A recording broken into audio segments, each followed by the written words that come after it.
আজ অনেক দিন পর আবার উড়ে চললাম পাহাড়ে, আমাদের সবার সেই চেনা দার্জিলিংয়ে। দার্জিলিংয়ে এবার আমরা দুদিনের জন্য স্টে করেছিলাম উড়ান গ্রুপের হিমালয়ান সুইটস অ্যান্ড স্পায়। চলে এসেছি হোটেলে হিমালয়ান সুইটস অ্যান্ড স্পা।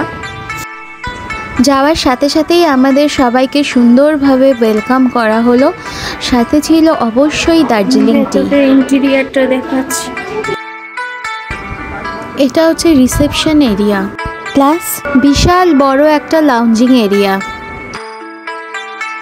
যতক্ষণ না রুম রেডি হয় এখানে অনায়াসে বসে ওয়েট করা যায় আরাম করে। সুন্দর ডেকোরেশন করা আর একটা লাইট মিউজিক চলছিল।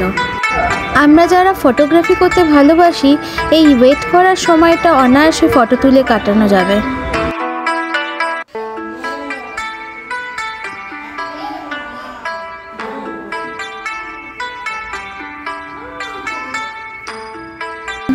আমাদের রুম ছিল 3rd ফ্লোরে, রুম নাম্বার 401।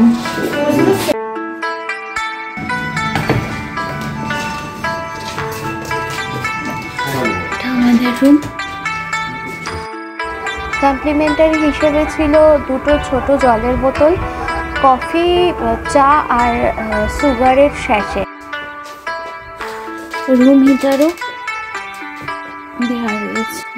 ডাবল অকুপেন্সি থাকলেও 3 জন অনায়াসে শোয়া যাবে এই বেডটায়।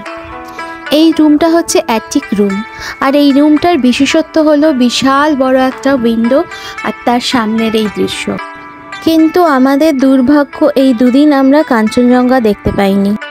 এটা হচ্ছে বাথরুম, লাক্সারিয়াস অ্যান্ড খুবই ক্লিন আর ওয়েল মেনটেন্ড। দেখলে মনেই হবে না যে এটা প্রিভিয়াসলি ইউজড। বাথরুমে দেওয়া ছিল shampoo, liquid soap, toothpaste, toothbrush আর পরিষ্কার টাওয়েল।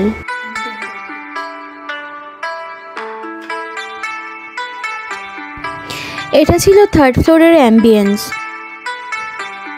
এখানে প্রতিটা ফ্লোরের ড্রয়িং প্লেসেই একটি করে বিশাল উইন্ডো আর তাতে কাঞ্চনজঙ্ঘা বিদ্যমান। কিন্তু হায়, আমরা যে দুর্ভাগা। উড়ান গ্রুপের রেস্টুরেন্ট নিয়ে আসছি পরের ভিডিওতে। ততক্ষণের জন্য স্টে টিউনড। আর ভিডিওটি ভালো লাগলে শেয়ার, লাইক, কমেন্ট করতে ভুলো না যেন। টাটা।